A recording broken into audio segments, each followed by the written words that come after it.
This edition of MacVoices is brought to you by Take Control Books, the answers you need now from leading experts.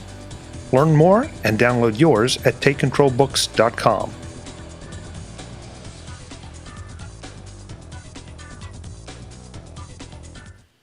Welcome to Mac Notables. This is the home of the Mac experts you want to hear from. I'm Chuck Joyner. Folks, this time we have with us the Duke of the East Bay. I thought you were going to hesitate and wonder who we had with us today there. It looked like we were having trouble recalling who it was. No, I was trying to think of the proper title in relation to royalty, Ted. I see. Okay. So of course, Mr. Ted Landau. Ted, it's great to see you. Thank you. You too. Yeah, it's been a little while since we've been together.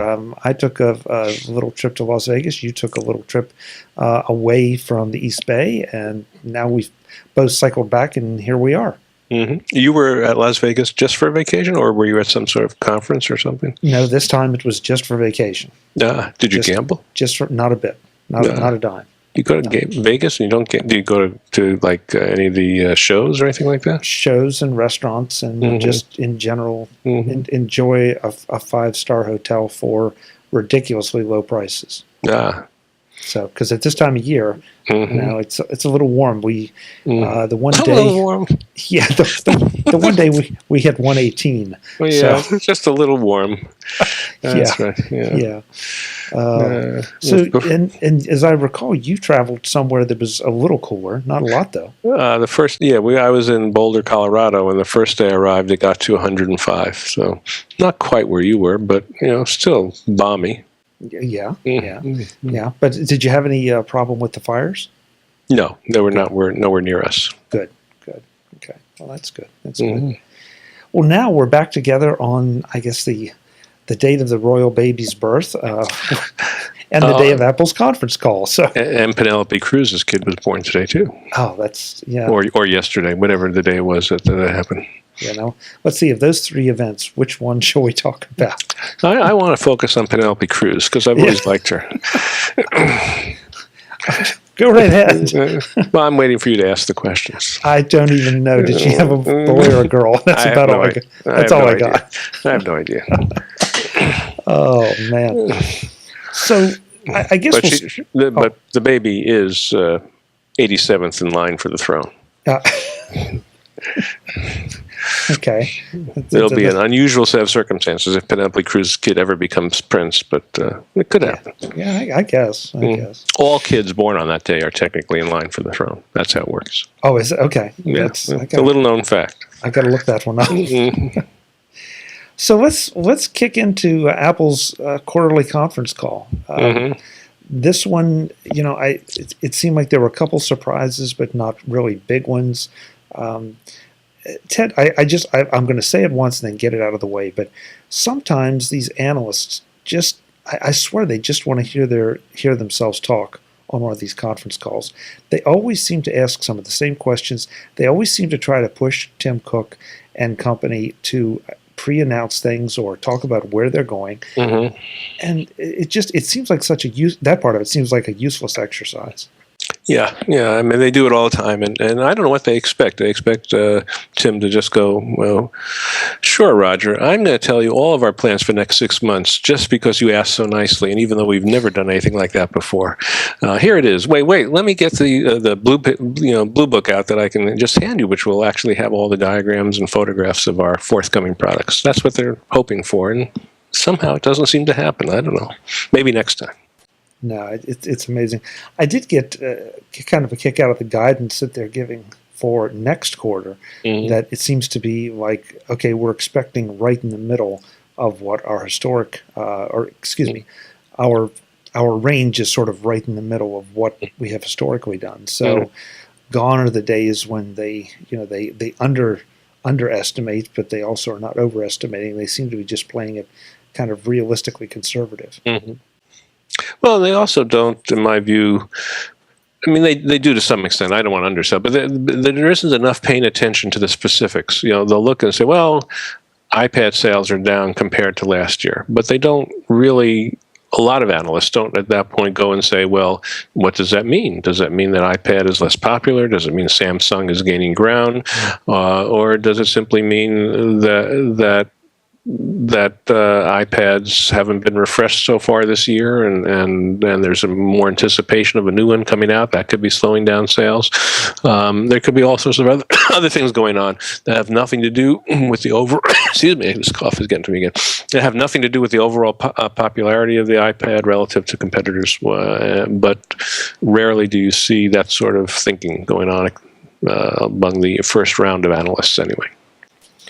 One thing Tim Cook said that, and it's, I think we just had new stats come out on this, but once again, he cited the amount of internet traffic that's being driven by the iPad, not tablets, but by the iPad. And so he once again kind of questioned what not all the other tablet sales, but why are people buying these other tablets if they're buying them? I don't know. I saw a couple of mentions of that this morning, actually, even before the results came out. That that people who buy other tablets use the internet apparently far less than people who use an iPad, and I suppose that's significant if you're in a business in which getting people on the web is important. If you're interested in what device will help drive traffic to your website, for instance, that's a very important statistic. On the other hand, if you're just interested in who's buying what, I suppose it doesn't matter all that much. I mean, if one day, a few years from now, to make up some nightmarish, for Apple anyway, nightmarish scenario, Samsung is selling 10 times as many more of its tablet than Apple is selling, and Apple's sales have plummeted, but somehow still Apple's iPads are using the internet a lot more than Samsung's. It's going to be hard to spin that as good news. So there's only so far that I think that internet traffic news takes you. Yeah, but at the same time, I still can't figure out what these people are doing with these laptops. I echo Tim Cook in that sentiment, because ordinarily when I fire my laptop up, whether it's email, whether it's downloading something off the web, I'm not saying that I use my iPad connected to the internet all the time, but it's a pretty convenient thing. And so, what are they doing? I don't know. Did they mention? I don't have the actual statements in front of me. Do they mention specifically connected to the internet or using a web browser? I thought it was more using a web browser, but I can be wrong. I think it was web traffic. Web traffic. Yeah. And so it is possible that people are using their tablets for internet things that aren't the equivalent of Safari or whatever web browser you're using on a Android tablet. I can see somebody getting a tablet and using it to check stocks, check the weather, check Facebook, check their email, go watch Netflix videos, all of which require an internet connection, but never go into Safari because they're using independent apps for all those things. No, that's a good point. That's something that maybe we can try to research before the next time, because if web traffic constitutes Netflix and everything you just mentioned, then okay, we have something if there's a way around that for someone. But on the other hand, I would have thought by now that somebody would have contradicted Tim when he makes that statement that, well, you're just talking about what's running through Safari or Chrome or whatever. So I don't know. Yeah, like I said, I don't know. You could be right. So we'd have to sort that out later. Yeah. Any surprises that you saw come out of this? Well, first let me say I haven't had time to really work my way through it. Excuse me. I haven't listened to the conference call yet. I just looked at the overall results that Apple has posted and some initial reaction to them. And I'd say there aren't a lot of surprises to me. iPhone sales were up. Maybe that's a little bit of a surprise considering how close we are to a new iPhone getting announced, and that iPhone went on sale, last September? So by some standards, it's getting old already. So I think the fact that iPhone sales are actually up is a good sign and a little bit surprising. Beyond that, I'd say nothing much was surprising. The fact that the iPad sales were a little down, the Mac sales were a little down, and that iPod sales are certainly down. None of that surprises me at this point. No. I did. Someone tweeted earlier, retweeted a tweet from somebody else who had said, an analyst who I won't name, who said that the decline in Mac and iPod sales indicate that Apple now just has two products left. And I mean, this is the sort of comment that drives me crazy. I mean, come on, the Mac isn't a product anymore for Apple. Apple is getting ready to dump the Mac and move on. I don't think so. There's such unnecessary hyperbole and untrue hyperbole that I just wish people wouldn't say things like that.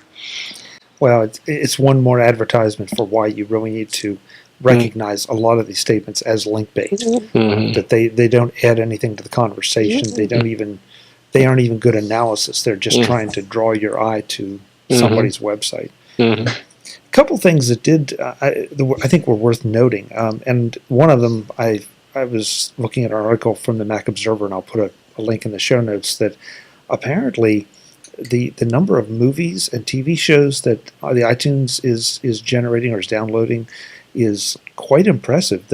And the one statistic got me that I think there's 60,000 movies in the iTunes store now available, as opposed to only like 2,000 in 2010. Yeah, I haven't had time to absorb it all, but that was the other bright spot that Tim chose to mention and emphasize, and that was mentioned in the press release. The iPhone sales going up was one, and the other was the performance in the iTunes Store. And of course, performance in the iTunes Store is also linked to Apple TV, among other devices. All the devices all Apple's devices access the iTunes Store, but for movies and stuff like that, and TV shows, the Apple TV is certainly one prominent one. And the idea that the Apple TV is still some minor hobby for Apple is looking less and less true, for lack of a better word. I think it's graduating from hobby status to professional status at this point, and I think it's going to play an increasingly important role for Apple going forward, whether they come out with a separate TV or not. Yeah, Tim keeps tantalizing us with tales of more products coming this fall, and you can't help but wonder, what does that mean? What are the implications for the Apple TV? Because this is a heck of a hobby if that's what it is for it. Well, one thing I wrote a column about this about a month ago. One thing that I speculated on is that Apple revealed very tentatively at the keynote for WWDC that one of the things coming this fall would be iOS 7 would support game controllers, third-party game controllers. So presumably Bluetooth. So you could actually hold a device like the old Nintendo game controllers or the current console, Sony PlayStation type game controllers, and play a game that way. And the column said, that sounds great, but really, what's the market for that? Do I really want to play a game on my iPhone with a game controller, where the game controller is as big as the iPhone itself? And what about the touchscreen? Once I start interacting with a game controller, it's going to be more awkward to want to release it to put my finger on the screen to do something. So really, a game controller means that I'm pretty much going to eliminate using the iPhone's touchscreen as a mechanism of user interface, and that could be a bit awkward. And so I started thinking, well, if those things are true, and assuming Apple recognizes that, which I assume they do, what could Apple be thinking? And one, I think, fairly obvious thought that occurred to me and probably others is, well, wait a minute. There's a device that Apple has that works with a very large screen, much bigger than the iPhone, and that actually isn't a touchscreen device, so that would eliminate that issue, and runs a version of iOS, and that's the Apple TV. And not only that, in the last year or so, Apple TV enabled Bluetooth keyboards to start working with the Apple TV. And so enabling Bluetooth game controllers would be a very natural next step.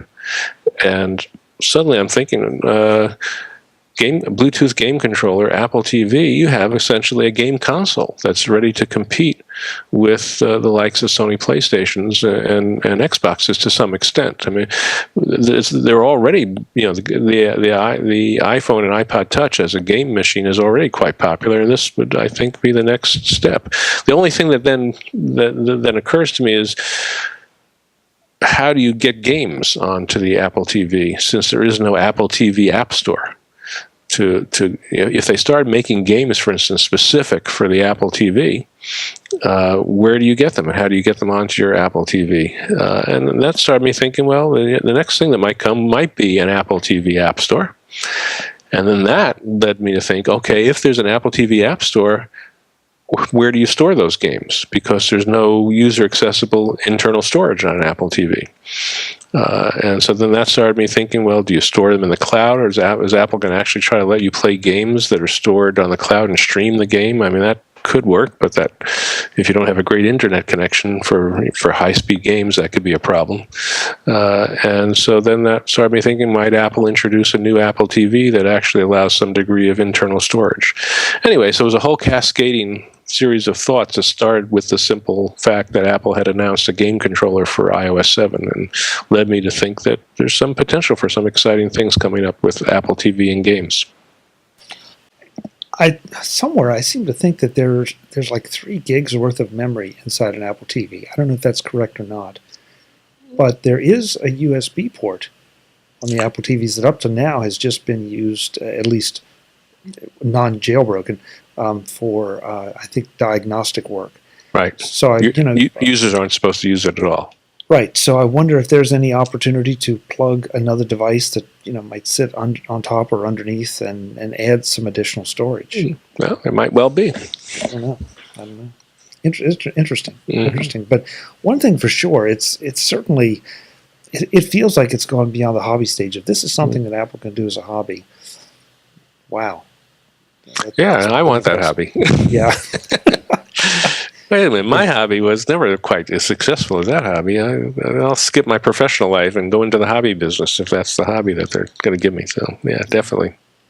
I saw a number of people comment on the iPod or the lack of iPod information here. And I don't know, I guess that just doesn't feel like it should surprise me anymore, that the iPod even in its many current iterations has to be kind of on the way out as we move toward more superior connected devices. Well, one of the things that's always irked me was that Apple doesn't break out iPod Touch from other iPod sales. To me, the iPod Touch is more like an iPhone. If I wanted to divide up Apple's revenues in ways that made sense to me from an analyst's point of view, I would want to, if I was going to lump the iPod Touch in with something, I would be more inclined to want to lump it in with the iPhone than the other iPods. I don't think very many people buy an iPod Touch thinking, well, do I want an iPod Nano or an iPod Touch? Yeah, they're both, iPods. And it's more like, I think most people buy the iPod Touch who say, I want everything that an iPhone can do, but I don't need or I don't want that monthly contract commitments that I have to do with AT&T or Verizon to get an iPhone. Isn't there something I can do that can avoid that? And the answer is, well, get an iPad is one thing. But the other answer is get an iPod Touch. And I think that's what drives a lot of the iPod Touch sales. And so I think when I see something that says iPod sales are down, the first thing I wonder is, does that mean that iPod Touch sales are down? Or is it just that the overall sales of iPods are so down that it's dragging the summary number down, of which iPod Touch sales could actually be up, even though the overall sales are down? So you don't know that. Apple is very reluctant, for whatever reason, to let you in on that information. As far as the iPod is concerned, I'm not surprised.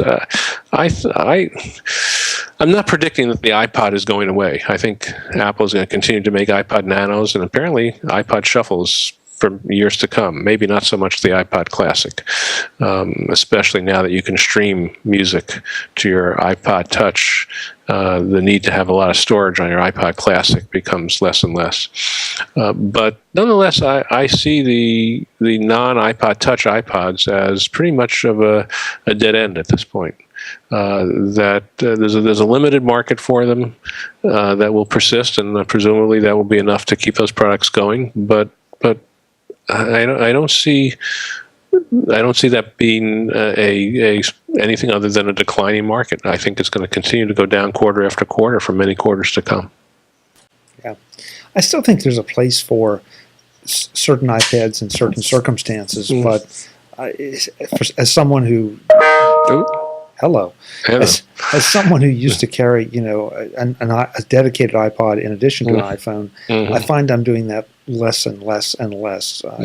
There's some circumstances where the little shuffle that clips on your cap or whatever might be nice, but it's just really not important. Yeah, it can be great if you want to be in an environment where you don't want to worry too much about whether it gets damaged or lost. So you get the least expensive device you can get, and if all you want to do is listen to music and you want that simplicity, it can work. And then you have someone like my wife who sticks with an iPod and an iPhone because she just doesn't want to learn how to use the iPhone as an iPod. She had an iPod for many years, happily used it. Then she got an iPhone, and one time I said, the iPhone can play music. And you don't need the iPod anymore. You can just put all the music that you listen to on the iPod on the iPhone, and then you don't have to carry two devices around. And she said, yeah, thanks. And that was the end of that discussion. And it's never happened. So she continues to generate sales of iPods for Apple. So that's awfully nice of her. Mm-hmm. Well, and of course with the new Apple Watch and the new Apple belt buckle. Oh, do you have one? I have several Apple iWatches. Or I'm trying to figure out what else. The Apple necklace or something. Some of those devices could have iPod functionality built in, so that you wouldn't need this. But I'm not sure I want a cord running up my arm. Yeah, that's what I was just thinking. Or not even up your arm, just right from your wrist to your ears. I mean, just presumably it would be Bluetooth or something. I can't see an iPod Watch having a wired connection to a headset. I don't think that was going to fly. And of course we saw this with the let's see, what was it? Was it the one Nano that they tried to turn into a watch? But it was not Bluetooth. So right. I don't know. Well, and then I could see an iWatch competing with Fitbit and incorporating that sort of functionality, and maybe they might even purchase Fitbit as a company and incorporate their technology into an iWatch. Who knows? Yeah. A lot of moving parts here. A lot of moving parts. The one other thing that I wanted to just touch on was there was a lot of talk of ASP, or average selling price, for the iPhones as to how much money Apple actually gets. They don't break out the different models of iPhone 4, 4S, and 5. But given that there was a good bit of discussion about how popular and how much sales the low end of the iPhone market is generating, for people that want an iPhone but they don't need the 5. The average selling price still seemed to be quite high. At least the analysis I was seeing, people were trying to do the math and work it out. And it surprised me and pleased me for Apple's sake. Yeah, I didn't catch that part of it, so I really can't comment on it. But I know I did read the part about how 4 and 4S sales continue to be very popular, and not surprisingly. I mean, get an iPhone 4 for free, essentially. I mean, it depends. Excuse me. Of course, it all depends. To me, not so much the 4, but say the 4S. You get the 4S for $100. And I think, does it come with more, or I forget now what the storage is. Does it come with more or less storage than the lowest price iPhone 5? I don't remember. We could look it up, but that could be a relevant issue. But really, for most people, it's a difference of $100 over 2 years is the way I have to look at it. Not a difference of $100 so much on the day you purchase it, which could be significant. If I'm in a store and I say, well, here's something, and here's something almost as good for $100 less, why spend the $100? On the other hand, if I say, if I'm buying a car, say for instance, and here's a car and here's a car, and the two cars are $100 apart, and the one that's $100 more has some neat things that I'm going to like, and I expect to keep the car for 10 years, there's no way I'm not going to spend the $100 to get those neat things because over the course of 10 years, $100 is almost nothing. And that's sort of the way I view the iPhone 4S 5. You're going to keep it, say, for 2 years. You're going to be paying this monthly fee over the course of 2 years that's going to add up to much more than the $100 difference in price of the two models. And so if there were really neat things about the new iPhone that attracted you, I'd be inclined to say go get the iPhone 5 for the $100 difference, but apparently for a lot of people that's not the case. And for people that want to put a phone, and of course notably an iPhone, in the hands of their kids, So, it's like you say, it's free or all but free. Mm-hmm. So why would you opt for Mm-hmm. just a feature phone or something else that seems to have some questionable issues? Or why wouldn't you just go with the iPhone? Well, the only reason to go for a feature phone these days is the monthly fee.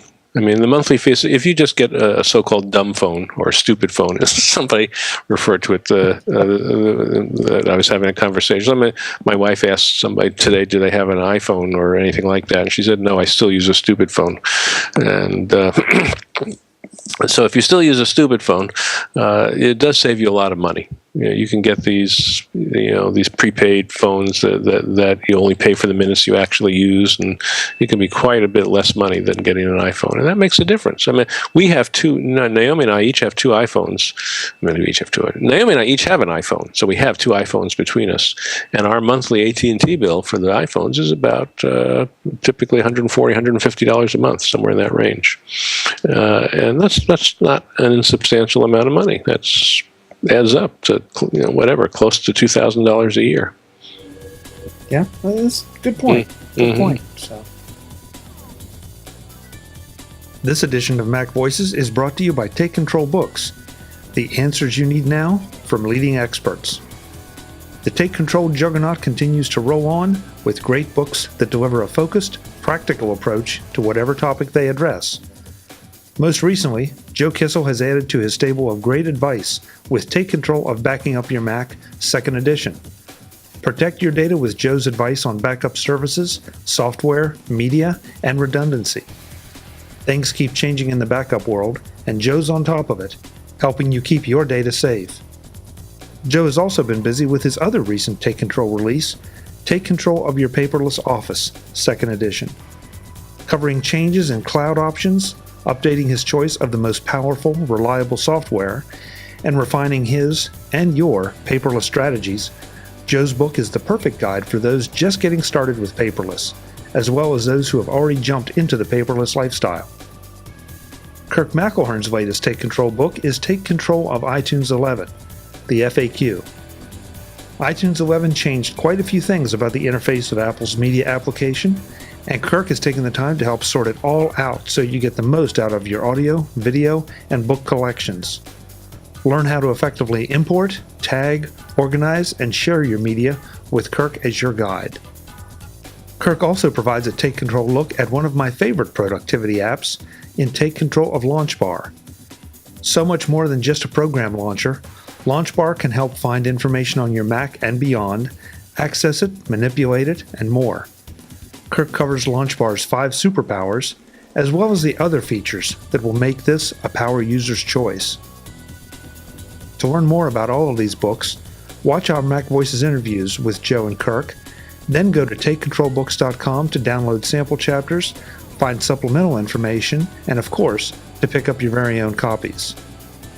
Take Control Books, the answers you need now from leading experts.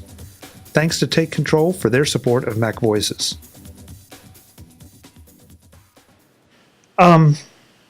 Ted, I wanted to move away from the earnings call and talk about something else, and just we can take as much time as we want. But one of the interesting experiences I had on my trip on the plane flight somewhere, because I had a lot of flight canceled. The gentleman, you were seated next to a gorgeous model. No, unfortunately not. Oh, okay. I was just taking a stab at what it might have been. Yeah, well, stab away. Okay. I was seated next to a gentleman who was operating the very first... A male model? Well, a model of something. Okay. He had the first Microsoft Surface I've seen in the wild. And I swear this is a true story. After we got up and they said, turn on your devices, he was trying, note I said trying, to open the Kindle app on the Surface. And 3 times he tried. He kept getting the Microsoft equivalent of the little spinning gear that we're all familiar with. Could not get it. Restarted it twice. Got the spinning gear on the 3rd try. Closed it up, put it away, and went to sleep. No, that was the function of the Surface, to allow him to sleep. It's working. Well, I wanted to say, excuse me, but you bought a Microsoft Surface, but you're trying to use it as a Kindle, which is a perfectly fine device, but you're trying to use it as a Kindle, and you can't even get it to use it as a Kindle. It's like, why did you buy this? Well, but you didn't ask him. So. No. I wasn't. I was afraid I might be thrown off the plane for laughing. But we just saw Microsoft take a huge charge, maybe not in Microsoft terms, but for terms that any of the rest of us would think, a huge charge for the Surface RT. So where does the Surface go from here? I mean, is it time to call it a failure, or at least the RT version a failure? Yeah. Again, you're out of my area of expertise. I'm a troubleshooter, basically, who has some opinions as to more general issues. But when it really gets into the financial aspects of things, I don't look at the accountants' outputs and other financial aspects to really make those sort of statements. So I can just go with my gut feeling, which is no better than anybody else's gut feeling, maybe. And my gut feeling is this device is a failure. It's going nowhere. It's not going to get better next year or the year after. I really think for tablets, it's a two-horse race at this point. You have Android, Google, and you have Apple iPad, and that's it. There's a lot of room with Android to differentiate yourself these days, because Google left in the Android system sufficiently open that you can customize a device as Amazon did with the Kindle Fire to some extent, and as Samsung has done with some of their devices, so that it's distinctly different than someone else's Android device. And then there's a whole issue of the built-in apps that come with the device, and that Google has their built-in apps, and lots of phone companies don't use the built-in apps and use, from what I've been led to believe, crappier apps that serve their particular purposes better, which is one of the nice things about the iPhone. You don't have to worry about that happening. But I think in all its incarnations, Android is basically it for the competition for the iPhone. It's just like it ultimately came down to Microsoft and Apple years ago for PCs, and there was no other operating system that mattered much. Occasionally, there'd be an operating system that might get 1 or 2% share of the market, but that would be about it. And I think that's where Microsoft is headed for their tablet market. Now, they do have an advantage that makes it a little bit different than those situations. I mean, they do have Windows, which is still the dominant PC operating system in terms of number of units that are running it. It's still possible that they can translate that advantage into a tablet running some version of Windows, which is essentially what they're trying to do with the Surface. And maybe they'll be able to pull something like that off. But if I had to guess, I'd say I doubt it. That isn't where they're going. And I think in some sense they're in a degree of trouble, because as dominant as they are in PCs, if we are really transitioning to this post-PC era that Steve Jobs liked to talk about, and Apple continues to talk about, and others have picked up that gauntlet. If we're really in a post-PC era, and we can imagine something 10 years from now where traditional PCs are almost gone because they've been replaced by tablets, and Microsoft can't establish itself in a tablet market, well, where does that leave it? It leaves it building machines for corporations, I think, and even some of that you have to question. I just think it's interesting that we keep seeing Ballmer and company beat the Windows drum, and right along with it the Office drum. And as more things move to the cloud, as we get a lot more of those options, Microsoft is trying to take some of their products that way as well. But if they'd have done this a few years ago, they could have smoked everybody, because Office could have become a real productivity powerhouse. But they completely missed the opportunity. Yeah, I mean, look on the Mac. Microsoft Excel was a Mac product before it was a Windows product.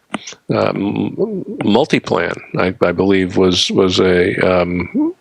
So Multiplan was a I'm trying to remember now, but Multiplan, I believe, was a Microsoft product as well. Not absolutely certain of that, which came out prior to Excel. And certainly Microsoft had there was a version of BASIC from Microsoft that became the dominant version of BASIC for programming BASIC on the Mac in the early years. There was Microsoft File that came out pretty early on as a database, and of course an early version of Word, and then it all got combined into Office, and Microsoft made a killing. I seem to recall that there were statistics sometimes when their Mac Microsoft Office business was doing better than their Windows Office business, and so they could have tried to duplicate something like that on iPads and iPhones, but they chose not to, and I think it's too late now. Yeah, I agree. I agree. So let's wrap up with what you've been doing recently from a writing perspective. I think you've been contributing more to your own blog than you have probably in some time. Partly that's, I continue to do bugs and fixes, though I don't know how much longer, for Macworld Magazine. And then I occasionally write editorials for Macworld Magazine as well. But it's just me, I guess. I'm more interested in writing what I want to write about than writing about what Macworld wants me to write about. And since I'm a freelancer, I don't have to be instructed by what Macworld wants to write about. But on the other hand, since I'm a freelancer, they don't have to accept what I write. So it cuts both ways. And so what has occasionally happened is I feel motivated to write something that Macworld isn't interested in posting as an editorial. And a recent example, which I entirely knew they weren't going to want to write about just from the topic, was that PC World's print version terminated this month.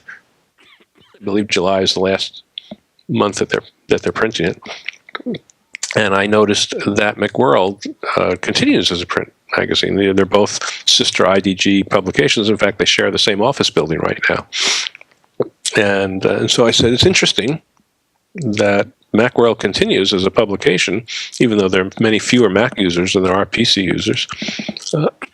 And excuse me again. For all those who are listening, I apologize that I have this cough. In case you hadn't noticed, you probably don't need me telling you that by now. And then I wondered, how long does Macworld have as a print magazine? They're both going to continue indefinitely as web presences, but does this mean that Macworld is going to continue with a print publication for the foreseeable years ahead, or is the end of Macworld as a print magazine maybe just around the corner in another year or so? And so I wrote a column about that, and Macworld said no thanks. So not surprisingly. Yeah. And so that's an example of what you're talking about. And basically, for people who want to know where the article went, I discussed why I thought magazines like Macworld were persisting despite lower target audiences than some more general magazines like a PC World, and went into that a little bit. And so I went into that a little bit, and I'll let listeners read that if they're interested. But the bottom line is, I said, do I think that Macworld has a bright future as a print magazine? No, it doesn't, as far as I was concerned. I think almost any magazine doesn't have a bright future these days. I don't think magazines as an industry are going to all go out of business in the next 12 months. But I think if you have a print version of a magazine, you have to be looking over. You have to be looking over your shoulder and wondering how long it's going to last. And certainly for a computing magazine, which almost by definition means you're dealing with users who are interested in going on the web, because it's one of the things you do with a computer, that's one of the most popular things you do on a computer, then I think you're dealing with an audience that is going to be already predisposed to look at the web version of your magazine as opposed to the print version. And I don't think it can go on indefinitely, certainly not more than another couple of years would be my guess. Macworld has done a great job, though, of positioning themselves better than most to transition their content online. They've been doing that for a long time. Mm-hmm. Oh yeah, definitely. And that, I think everyone at Macworld deserves a lot of credit for that, because they saw it coming early, and whether they got lucky or whether they were just that smart, I don't know. But at the end of the day, they've done a great job of transitioning, adding value to the website, and moving more into the internet media space as opposed to just trying to stick with print. Mm-hmm. So, well, I think we might have talked about this a long time ago on one of these podcasts, but years ago, Jason Snell made I think a critical and lucky, not lucky isn't the right word because I don't think it was lucky, made a critical and very fortunate decision for Macworld, and that was at the time the website of Macworld was primarily an after the print website. That is, the magazine, they were worried, I guess, that people wouldn't buy the magazine if people could get the content for free on the web. And so the magazine would come out, and then a month later, you could get everything that was in the, sometimes a little less than a month, but about a month later, you could get everything that was in the magazine on the website. And so the website became a sort of after-the-fact repository of the print version of the magazine.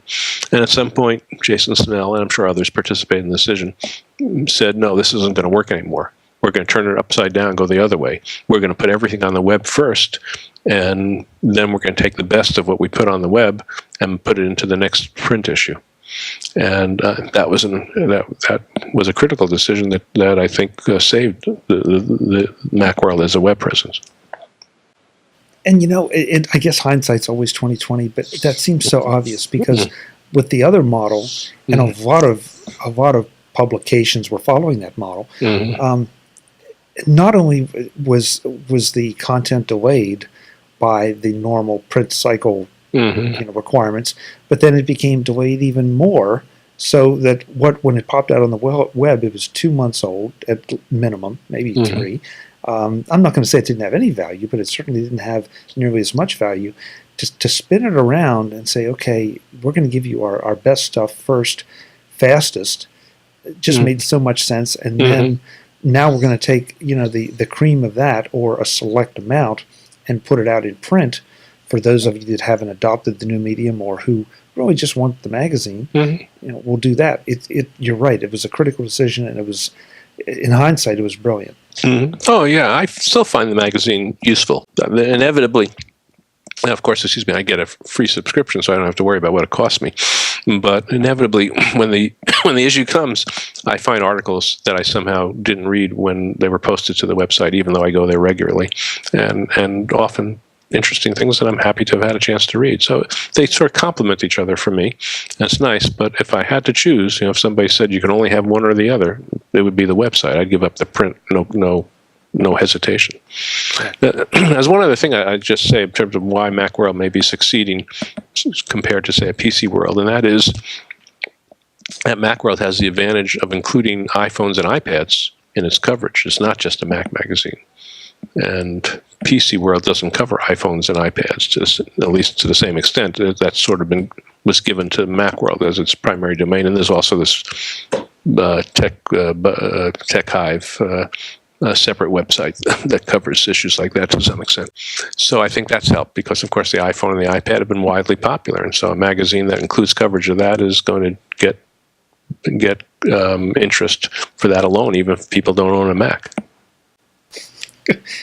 I never really thought about it that way, but it's an Apple-centric universe for Macworld. It's an Apple-centric universe for Apple. The other side, if you will, Microsoft, Samsung, Android, and all that is a bit fragmented. So I don't know if it's more difficult to cover, whether it just doesn't engender the same spirit or what. But yeah, I hadn't thought about exactly that part of it and the challenges that PC world and their ilk face. Good observation. Good observation. Okay, I try. Yeah, every once in a while I get lucky. Well, I guess we'll be back here in a couple weeks to see what else you've come up with or what's new, and Yeah, hopefully. I never know what you're going to come up with, but it's always interesting, and we always appreciate the time. I don't. Excuse me. Aside from coughing, I never know what I'm going to come up with either. So, hopefully, not much in the way of this cough anymore, but we'll see how that goes. Yeah. Well, I hope you feel good. I think you're feeling okay. It's just that nagging cough. So. Yeah, basically, yes. Yeah. We'll see you again soon, Ted. Thank you. Okay, thanks. Bye. Folks, I'm Chuck Joyner. This is Mac Notables, the home of the Mac experts you want to hear from. Please check our show notes. I'll have links to everything Ted talked about, to his blog and his articles, and anything else we can find that you need to know about. Until the next time, thanks for watching. Is there a website for the Mac experts you don't want to hear from? Yeah. I'm going to leave that in. Visit MacVoices.com for links, show notes, to subscribe, to connect with Chuck on Twitter, app.net, Google+, Facebook, and for more Apple, Mac, and tech-related shows, including Mac Voices, Mac Notables, the Mac Jury, and the Mac Voices Briefing. Advertising handled by Backbeat Media at backbeatmedia.com.